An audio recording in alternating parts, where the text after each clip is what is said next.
Kita hadir di sini dalam rangka untuk penjelasan terkait video yang sudah viral tentang kekerasan. Kami hadir sebagai bukti komitmen TNI terhadap masalah ini. Kita serius menanganinya. Ya. Untuk itu kemudian kita juga kehadiran Bapak Pangdam Cendrawasih, tentunya nanti akan menjelaskan dan juga nanti akan ditambahkan oleh Pak Kadis Penat, supaya harapan kami setelahnya konferensi pers ini dapat keterangan yang jelas ke depan, bisa situasi bisa kembali seperti sedia kala. Demikian, kami persilakan Bapak Pangdam. Terima kasih Bapak Kapuspen TNI. Saya Pangdam 17 Cendrawasih, Mayor Jenderal TNI Ishak Pangimanan. Pada saat ini kami akan menjelaskan kejadian yang sedang viral di media sosial, yaitu beredarnya video penyiksaan yang dilakukan oleh oknum prajurit TNI. Sebelumnya saya jelaskan di sini bahwa Papua terdiri dari 28 kabupaten dan 1 kota. Dari 28 kabupaten dan 1 kota itu yang kerap terjadi gejolak adalah Kabupaten Yahukimo, Pegunungan Bintang, Duga, Intan Jaya, dan Puncak. Ada 5 kabupaten itu yang kerap menjadi sering terjadi penonjolan aksi kelompok kriminal bersenjata. Kami terus melakukan penanganan. Setiap permasalahan kami berusaha untuk selesaikan dengan baik, menghindari terjadinya pertumpahan darah, menghindari terjadinya korban-korban yang tidak perlu. Karena seperti yang kita ketahui bahwa Papua adalah tanah damai, Papua adalah tanah diberkati, tidak boleh dilumuri dengan darah, tidak boleh diwarnai dengan kekerasan. Sehingga kami terus mengembangkan penanganan yang selaras dengan penanganan konflik Papua yang diharapkan oleh masyarakat Papua dan juga sesuai dengan standar internasional. Tetapi tantangan kita di sana tidak mudah karena masih ada kelompok bersenjata yang terus melakukan gangguan keamanan, yang terus melakukan penyerangan. Walaupun pendekatan yang kami lakukan demi masyarakat dan masyarakat menerima itu dengan baik, tetapi tetap saja mereka melakukan penyerangan, pembunuhan kepada TNI, Polri, warga sipil yang tidak tahu apa-apa juga mereka bunuh. Bahkan orang asli Papua sendiri pun mereka aniaya dan mereka bunuh. Dan pada tahun 2023, korban yang meninggal oleh aksi KKB sebanyak 61 orang. Terdiri dari TNI 26 orang, Polri 3 orang, masyarakat sipil 32 orang. Padahal masyarakat sipil ini datang ke Papua, ke pedalaman, atas permintaan dari masyarakat Papua sendiri untuk membangun rumah, membangun puskesmas, membangun sekolah, tetapi mereka bunuh. Fasilitas umum yang dibakar, sekolah ada 4 unit yang sudah dibakar. Padahal anak-anak di pedalaman membutuhkan sekolah. Tetapi sekarang sekolah-sekolah sudah dibakar, bahkan diduga guru diperkosa. Sehingga sekarang di pedalaman tidak ada lagi guru yang mau mengajar. Saat ini, prajurit TNI menjadi guru. Pos TNI menjadi tempat belajar anak-anak. Karena situasi seperti ini, siapapun tidak akan berani untuk datang ke pedalaman karena takut akan ancaman dari KKB yang terus mengancam akan membunuh mereka. Puskesmas dibakar, 1 unit dibakar, sehingga masyarakat berobatnya ke pos TNI dengan fasilitas yang sangat terbatas di daerah pedalaman. Pos-pos kami, prajurit-prajurit kami yang ada di sana, juga mereka menjadi tenaga kesehatan untuk memberikan pelayanan kesehatan kepada masyarakat. Rumah masyarakat dibakar, ada 18 unit. Pada tahun 2024, korban meninggal oleh aksi KKB sebanyak 7 orang, TNI 2 orang, Polri 3 orang, masyarakat sipil 2 orang. Fasilitas umum kantor pemerintahan dibakar sebanyak 7 unit. Ini yang menjadi tantangan kami dalam menangani setiap permasalahan di Papua. Kemarin viral video tentang aksi kekerasan yang dilakukan oleh oknum prajurit TNI. Kami sangat menyayangkan ini terjadi. Ini tidak boleh terjadi. Dalam upaya kami terus menyelesaikan permasalahan Papua dengan cara-cara yang benar, dengan pendekatan-pendekatan yang benar, ada prajurit yang melakukan ini. Ini sangat disayangkan dan ini melanggar hukum. TNI tidak pernah menerapkan prosedur kekerasan dalam pelaksanaan tugas. Yang kami tetapkan di situ adalah prosedur-prosedur pelaksanaan tugas untuk menciptakan hubungan baik dengan masyarakat, komunikasi yang baik dengan masyarakat, membangun kepercayaan yang semakin baik dengan masyarakat, melibatkan masyarakat dalam setiap aktivitas pembangunan di pedalaman. Bahkan pos-pos kami saat ini menjadi pasar bagi masyarakat di sekitar pos yang berladang. Apa yang mereka hasilkan dibeli oleh pos, karena memang pasar jauh dari tempat itu. Nah, ini sudah terjalin dengan baik, sehingga dengan adanya prajurit yang melakukan pelanggaran ini kami sangat menyayangkan ini terjadi. Pemeriksaan sudah dilakukan. Kami setelah menemukan bahwa video itu benar terjadi, maka Kodam 17 Cendrawasih sebagai TKP segera melakukan langkah.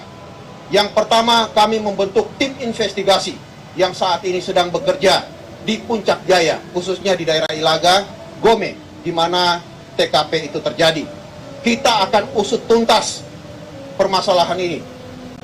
Apapun yang terjadi di sana akan menjadi bahan untuk proses hukum nanti. Tidak ada satupun yang boleh lolos dari sini. Semua yang terlibat akan dihukum sesuai dengan prosedur hukum yang berlaku.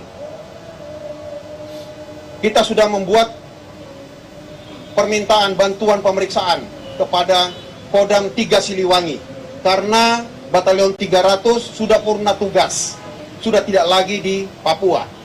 Kita membuat surat bantuan pemeriksaan dan saat ini Pomdam 3 Siliwangi sedang melakukan pemeriksaan kepada mereka-mereka yang diduga terlibat dalam tindakan kekerasan ini. Selanjutnya, TNI akan melakukan langkah-langkah ya, sesuai dengan kearifan lokal di sini. Ya, kita akan melakukan langkah-langkah untuk menyelesaikan semua permasalahan-permasalahan yang ada di tanah Papua. Saya sebagai Pangdam 17 Cendrawasih atas nama TNI Angkatan Darat mengakui bahwa perbuatan ini tidak dibenarkan. Perbuatan ini melanggar hukum. Perbuatan ini mencoreng nama baik TNI. Perbuatan ini mencoreng upaya-upaya penanganan konflik di Papua. Saya minta maaf kepada seluruh masyarakat Papua. Dan kami akan terus bekerja agar kejadian-kejadian seperti ini tidak terulang lagi di masa-masa mendatang. Kami akan meningkatkan terus pengawasan-pengawasan kepada satgas-satgas yang melaksanakan tugas di daerah Papua. Selanjutnya, yang ketiga, ya, proses hukum akan kami dorong terus.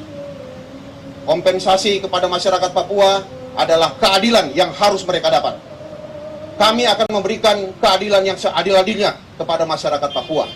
Proses hukum bisa diakses oleh siapapun, oleh masyarakat umum. Silakan diakses, kami akan berikan aksesnya. sekali lagi saya minta maaf kepada seluruh masyarakat Papua atas kejadian ini, dan saya berjanji ke depan akan meningkatkan pengawasan sehingga kejadian-kejadian seperti ini tidak terulang lagi. Demikian dari saya. Terima kasih.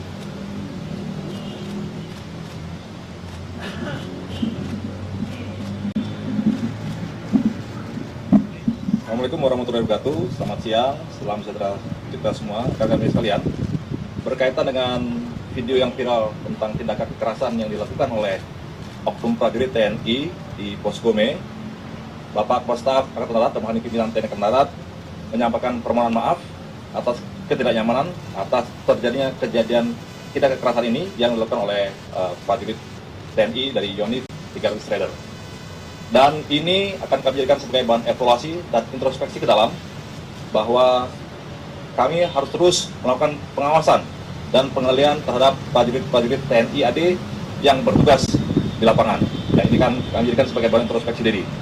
Kemudian, Bapak Kepala Staf Angkatan Darat sendiri sudah memerintahkan, dalam hal ini Polisi Militer Angkatan Darat dibantu oleh Pomdam 3 Siliwangi untuk melakukan investigasi tentang keterkaitan oknum-oknum prajurit TNI yang terlibat secara langsung dalam tindakan kekerasan ini. Saat ini masih terus bekerja dan sudah dilakukan pemeriksaan terhadap 42 orang prajurit TNI. Dan dari 42 prajurit tadi sudah ditemukan ada indikasi 13 prajurit yang benar-benar melakukan tindakan kekerasan. Dan untuk itu dari Pangdam Cendrawasih sendiri sudah mengeluarkan surat perintah penahanan sementara, dan nanti oknum prajurit TNI dari unit 300 sendiri ini akan ditahan di instalasi tahanan militer maximum security yang ada di Pomdam 3 Siliwangi. Kemudian ketiga orang ini nanti akan ditetapkan sebagai tersangka. Belajar dari permasalahan ini, yang perlu diketahui oleh masyarakat adalah kenapa Devianus Kogoya dianiaya atau tidak kekerasan dilakukan kepada dirinya adalah bahwa Devianus Kogoya itu tertangkap pasca patroli aparat keamanan TNI Polri karena ada informasi dari masyarakat yang menyatakan akan ada pembakaran puskesmas di Omukia, Kabupaten Puncak. Nah, kemudian terjadilah tindakan kekerasan ini. Inilah yang kita sayangkan, bahwa TNI atau TNI Angkatan Darat tidak pernah mengajarkan, tidak pernah mengiyakan tindakan kekerasan dalam memintai keterangan. Ini adalah pelanggar hukum dan kita akan tindak sesuai dengan aturan perundangan yang berlaku. TNI Angkatan Darat sudah membekali prajuritnya untuk memahami SOP atau Standard Operating Procedure, Rule of Engagement, hukum humaniter dalam rangka pelaksana tugas operasi di lapangan. Selanjutnya untuk Batalion 300 sendiri sebenarnya sudah bertugas kemarin selama 9 bulan di Papua dan prestasinya cukup bagus. Bahkan mereka mendapatkan penghargaan dari suku Dani dengan gelar Kogoya untuk pertanyuannya, kemudian juga mendapat penghargaan dari Bupati Kabupaten Puncak. Tapi ini dicoreng adanya tindakan atau kelakuan dari prajurit sendiri atau oknum dari prajurit TNI 300 meter yang nanti akan kita cek lebih lanjut, apakah ini atas inisiatif pribadi atau memang ada perintah dari atasannya untuk melakukan itu. Karena nanti akan kita lihat bagaimana keterkaitan atau hubungan sebab akibatnya kenapa dia sampai melakukan itu. Dan itu nanti akan menentukan jenis hukuman apa yang akan diberikan kepada prajurit tersebut. Menanggapi apa yang disampaikan oleh Pangdam Cendrawasih tadi, di sini kami juga mengajak bahwa marilah sama-sama kita stop tindakan kekerasan yang terjadi di Papua. Korbannya sudah banyak, ada masyarakat sipil, ada TNI Polri. Marilah kita sama-sama berfokus untuk bagaimana kita meningkatkan kesejahteraan di tanah Papua. Surga kecil yang jatuh ke bumi. Demikian, terima kasih. Terima kasih untuk Pangdam Cendrawasih dan Kadis Penat. Ada pertanyaan? Ya, ini dulu yang duluan. Silakan, Pak. Entar nih pakai mic. Izin Pak Kapuspen, saya Nirmala dari Kompas.com. Ini terduga pelaku dari unit 300 Raja Wijaya, Pak ya. Ini kalau nggak salah ini Satgas Pantas atau gimana Pak ya? Kemarin sempat dilepas Pak Wakasat, Pak Agus Subianto masih Wakasat April tahun 2023. Artinya ini menjelang pergantian gitu. Mungkin ada arahan dari Panglima atau terkait penempatan evaluasi Satlantas ini. Itu Pak, itu aja sih sebenarnya. Makasih Pak. Baik, bahwa setiap satuan tugas operasi tadi sudah disampaikan oleh Pangdam, oleh Kadis Penat, sudah ada prosedur dari bekali semua aturan-aturan main. Jadi perlu kita tegaskan lagi, saya tegaskan dan kami tegaskan, kita tidak pernah ada SOP untuk tindakan kekerasan. Dan mereka sudah firm, sudah tahu hal itu. Jadi ini memang oknum, sehingga kami sangat menyayangkan hal itu. Kurang lebih begitu, terima kasih. Ada yang lain? Ini tadi ibu nih, ini nih. Selamat sore, Pak Kapuspen, Pak Kadis Penat, Pak Pangdam. Izin, saya Santi Dewi dari Hidayat Times, Pak. Ada beberapa pertanyaan. Satu aja, supaya yang lainnya kebagian. Oh, oke. Dua boleh ya, Pak? Pak, berarti saya ingin mempertegas bahwa kejadian tindak kekerasan itu terjadi ketika prajurit TNI sedang meminta keterangan kepada yang bersangkutan, begitu ya Pak ya? Kemudian yang kedua, ini kan sudah menjadi konsumsi publik termasuk juga warga di Papua gitu. Ini untuk Pak Pangdam, bagaimana caranya meraih kembali kepercayaan warga gitu agar tidak terpengaruh narasi bahwa selama ini yang dipersepsikan TNI melakukan tindak kekerasan itu jadi kenyataan gitu di persepsi publik. Itu saja. Terima kasih. Baik, yang pertama saya jawab, nanti yang kedua Bapak Pangdam. Jadi tindakan kekerasan itu memang terjadi ketika dia sudah ditangkap, dan Kogoya ini, Devinu Kogoya ini adalah seorang anggota KKB, dan dia mengakui sudah melakukan penembakan sebelumnya, terus juga ada rencana pembakaran, penghadangan. Nah, disitulah mungkin anggota kami, anak muda, timbul emosinya. Itu kurang lebih seperti itu, kurang lebih ya. Yang pertama. Yang kedua, silakan Bapak Pangdam. Baik, terkait dengan bagaimana merebut kembali, tidak ada yang hilang, Pak. Kepercayaan masyarakat Papua kepada NKRI tetap. Kejadian ini adalah kejadian pelanggaran hukum yang akan kami atasi dengan proses hukum. Demikian. Baik, satu lagi ya. Ya. Oh, ibu itu, mohon ibu, mohon maaf. Ibu. Terima kasih Bapak-Bapak. Saya mau izin, itu selalu dikatakan bahwa tidak ada SOP kekerasan. Selalu dikatakan ini oknum. Tapi kenapa terus-menerus berulang? Hampir setiap tahun tuh ada peristiwa kekerasan seperti ini.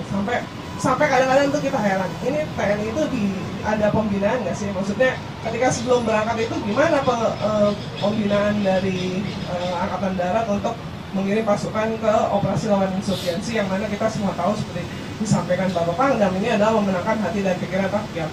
Nah, kalau terus-menerus dikatakan ini oknum, itu kita juga udah mulai nggak percaya, Pak. Terima kasih. Baik, terima kasih Mbak. Mbak, TNI ini jumlahnya ratusan ribu ya Pak. Kejadian seperti ini, kita harus lihat ada pepatah, tidak ada gading yang tidak retak. Tidak ada yang sempurna di dunia ini Pak, Bu ya. Jadi, satu sisi kita mengakui kenakalan oknum ini, tapi tidak fair juga, tidak adil juga kalau dikatakan ini menjadi gambaran perilaku TNI secara keseluruhan. Nah, dalam ini saya minta juga teman-teman rekan di media bisa melihat ini secara arif dan bijaksana. Dari segi kegiatan kekerasan pun tidak setiap hari, tidak setiap bulan, tidak sering, dan juga yang melakukannya segelintir orang. Kami akui, organisasi kami pun bukan yang Superman. Yang semua ada titik lemah yang selalu kita upayakan perbaiki. Dan itu yang terjadi saat ini, bahwa kami berusaha sesempurna mungkin menampilkan TNI yang bersahaja, yang bersama rakyat, TNI kuat. Demikian kurang lebih tanggapan kami, Mbak. Ada tanggapan? Boleh. Jadi begini Mbak, ini kan konflik yang terjadi antara pemerintah Republik Indonesia dengan kelompok KIC atau KKB, ya. Yang diekspos oleh kelompok KKB atau OPM di sini adalah bagaimana yang jelek-jeleknya dari sisi pemerintah Republik Indonesia. Dalam hal ini TNI dan Polri yang sedang bertugas di sana. Ini kalau dalam perang namanya propaganda. Nah, jadi itulah yang disebarkan saat ini untuk menghancurkan moral prajurit TNI, sehingga prajurit TNI tidak mendapat kepercayaan lagi dari masyarakat Papua. Nah, itu yang perlu kami sampaikan di sini, bahwa ini adalah perang urat saraf dari medianya pihak yang bertentangan dengan pemerintah Republik Indonesia. Itu yang dipahami bersama. Dan banyak juga kekerasan lain yang sudah dilakukan oleh pihak KKB atau KST yang juga banyak tersebar. Gitu ya. Ya, pandang saya. Baik, saya menjawab Bu tadi ya. Memang kita akui masih ada saja kekerasan yang terjadi dan kami terus berupaya untuk mencegah itu. Dan semakin baik, dari hari ke hari semakin baik. Jadi perlu diketahui bahwa prajurit yang ada di Papua, yang sedang bertugas di Papua, ya baik itu Kodam maupun ya satgas-satgas yang ada, totalnya itu ada 19 ribuan. Yang melakukan kemarin kan hanya berapa orang itu. Jadi tidak bisa digeneralisasi. Yang kan tidak mungkin kita menanam padi di 1 hektar, ada alang-alang satu, terus kita harus tebas semua 1 hektar. Nah ini yang sedang dilakukan oleh TNI. Yang salah-salah ini kita evaluasi, kita jadikan bahan untuk kita perbaiki, sehingga pelaksanaan tugas ke depan tentunya tidak terjadi lagi hal-hal seperti itu. Demikian. Oke, satu lagi terakhir. Ini tadi yang ini dari tadi. Mohon maaf, ini terakhir dia mewakili semuanya. Izin Pak, di daerawan Pak, dari tribunnews.com. Pertanyaan Pak, ini terkait dengan Satgas ini kan tadi disebutkan sudah kembali sebenarnya Pak, Satgas. Terakhir kembali, maksudnya pulang ke satuan lagi itu kapan Pak? Dan artinya kan ini kejadiannya bukan baru